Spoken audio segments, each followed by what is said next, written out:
right into recruiting, man. Yeah, we were lucky enough to have Patrick Burnham on from Rivals, recruiting analyst over there at the Osceola, their Florida State site.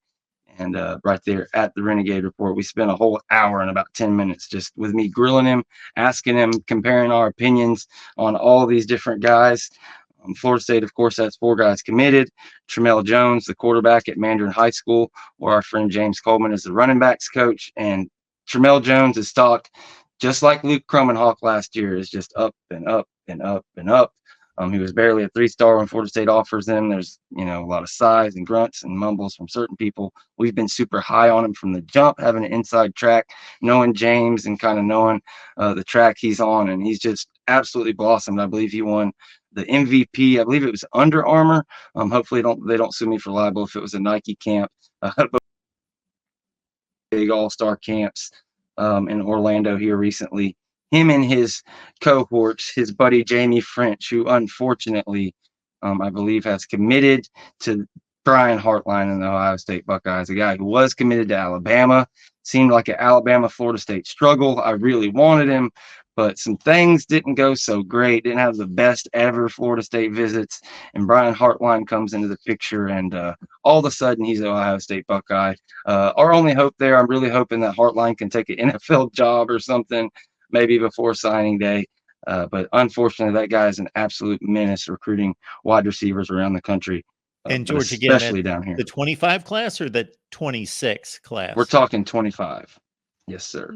I don't see him listed on the Ohio State list. Jamie French? I do not. I could be mistaken. I might have jumped the gun, but I could have swore he committed today. Okay. Maybe 247 did not update? Yeah, hopefully I'm wrong there. I don't know, maybe the comment section could tell us.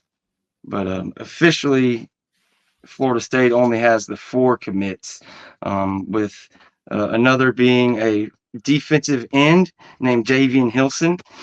He's the number 4 defensive end in the nation. He's a beast. I'm really excited to get him in there. He's more of a in the vein of a Lamont Green Jr., somebody that I would expect to take a year or two to really get in there, but a really talented guy, and he's the number 14 in the nation for a reason. Ethan Pritchard, a 6'1", 200-pound linebacker who kind of just fits the mold for Randy Shannon, and it really works out perfect for him. So a nice little class going for Florida State. Their final commit, the 4th commit is a little old guy, inside offensive lineman, the number 1 in the nation, Solomon Thomas. So big time deal there. And yeah, I don't know. I guess maybe I was not sure what I was thinking about there. Yeah, so Champs 99, nothing to worry about. Not going to Ohio State. Maybe I got by a troll or something. Sounds like Champs 99 might just be, and I don't know where he's going. I'm not following his recruitment, but it's March and we're looking at December. So I don't know that we're going to know. Oh yeah, I'm talking out my butt. He just got a crystal ball. So excuse me for speaking on him. He has not committed there. It was just a crystal ball came out. And we have been talking about kind of he's a foregone conclusion to Ohio State at this point, as far as the commitment. So yeah, they're my apologies. I guess he hasn't pulled the trigger yet. Just a crystal ball for him to go there from the guy, Steve Wiltfong. Usually when he comes out and puts one out, it's because they're about to commit. But yeah, definitely glad we figured that out and we didn't just run straight with that. There we go. So there's still hope there. Gotta be careful on these YouTube streets. So y'all don't clip the first part without clip the part adding the second part where we straighten it out. But yeah, Jamie French, crystal balled to go to Ohio State, unfortunately. But I would love to get him in there. But there's a ton of other guys we can talk about as far as targets across the country. Yeah. So who would those guys be? So American Heritage has, obviously proved to be really fruitful. Florida State gets Patrick Surtain in here, ends up coaching up like top 3 secondary in the nation. No big deal. Sends all these guys to the combine. Brings in a just probably the best defensive haul in the entire nation for 2024. 4 or 5 blue chip guys. No big deal. And he's back at it again. There's a guy at American Heritage where he used to coach, Gregory Thomas. He's kind of unheralded. People didn't really know who he was until Florida State really got after him. But he's a priority for us. We want to get him in there. Patrick Surtain is planning to get him. I wouldn't be surprised to see him pop at any point in time. But a guy that really nobody's kind of recruiting like us, but for good reason. And you've seen Florida State really evaluate these guys and offer them early. Last year, the 3 big corners in the area, Florida State was the first to offer all 3 of them. Fredericks, Grimsley, and the one we ended up with, Knight, all offered before they were rated. So a big deal there, and you really love to see it. Another big target over there is a guy named Byron Lewis. If you talk to your channel after this, the Miami people will probably tell you he's sewed up in the bag. He's a Miami Hurricane. And, if you talk to a lot of people, they do have him leading. Ohio State is also in the mix for the 4-star running back. But FSU has, they've had him on campus. They're looking to get him on campus again here in March.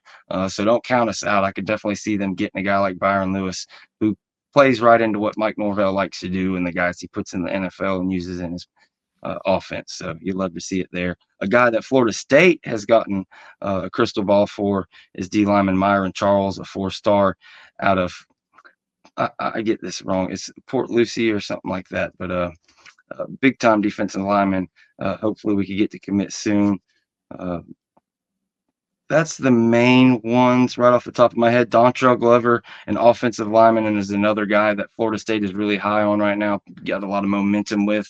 There's a lot of whispers out there. I wouldn't be surprised to see a commitment pop, but people got to understand when we talk about all these different names and the visits and things, it is early. It's super early. Like he was alluding to, you're not going to have a ton of commitments. The majority of your commitments, I think, similar to last year, will come more towards June and July. But right now, it's just about getting these guys on campus and getting in there. Zion Grady, some of these really top guys who are going to go right to the end of the recruiting process. Justice Terry, guys like that. They're doing a good job of getting them on campus. Same thing for. Trying to think. Jalen Wiggins, a guy that's committed to Florida that they've continued to recruit. They're going to get him on campus. A guy like Peyton Joseph, who's another top offensive lineman in the nation, who Florida has a very good chance of locking down. There's a lot of battles between the University of Florida and Florida State where it looks like Florida's kind of in the lead right now. They think the guy locked in. Another guy I forgot to mention from Mandarin, Hilton Drake Stubbs. Florida's really liking their chances of getting him any minute, and he may commit to Florida.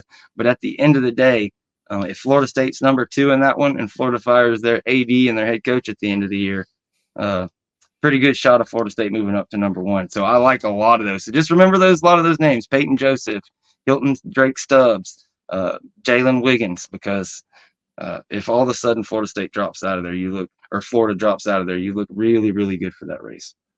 Yeah, the Florida situation is one to keep an eye out for because of how just marginal the football team is, how brutal the schedule is.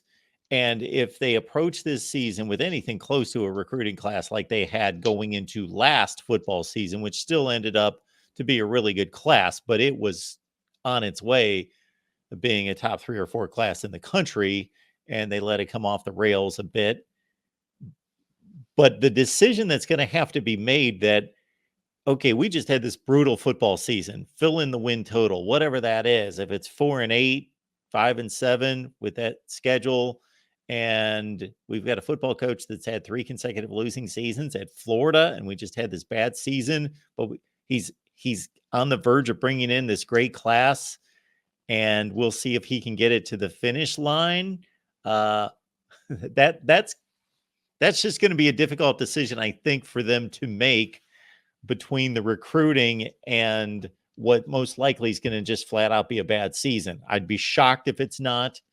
And I don't use that term very often, but I would be surprised if they can squeeze 6 wins out of that schedule.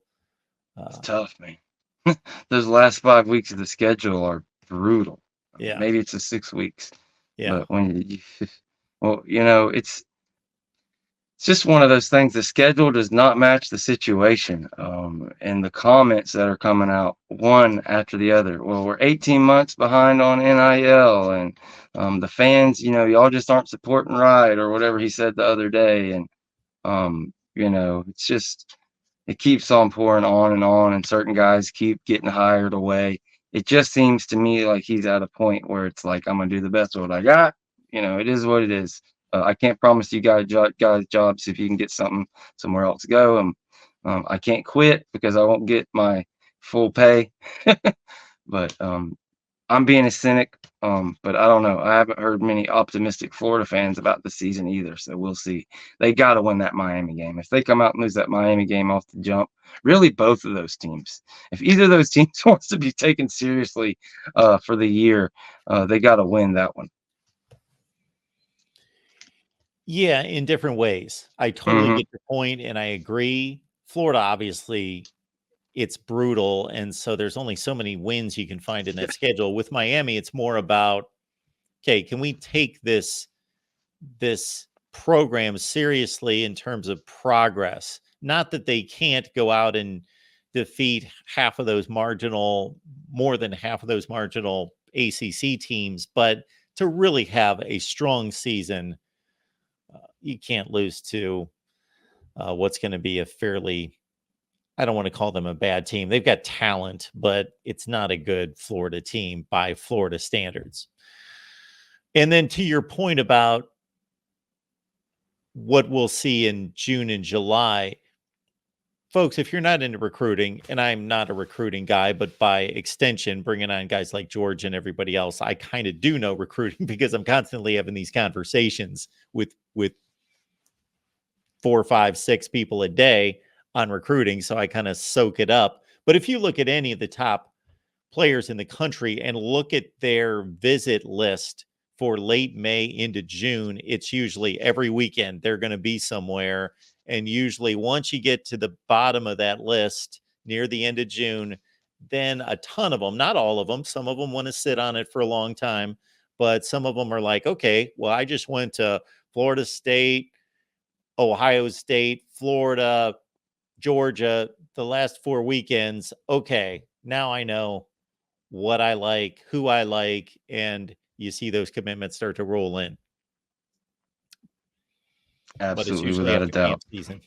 And it's earlier and earlier. And maybe this past year, everybody was freaking out because Florida State didn't have a bunch of guys rolling in June. We only had a couple.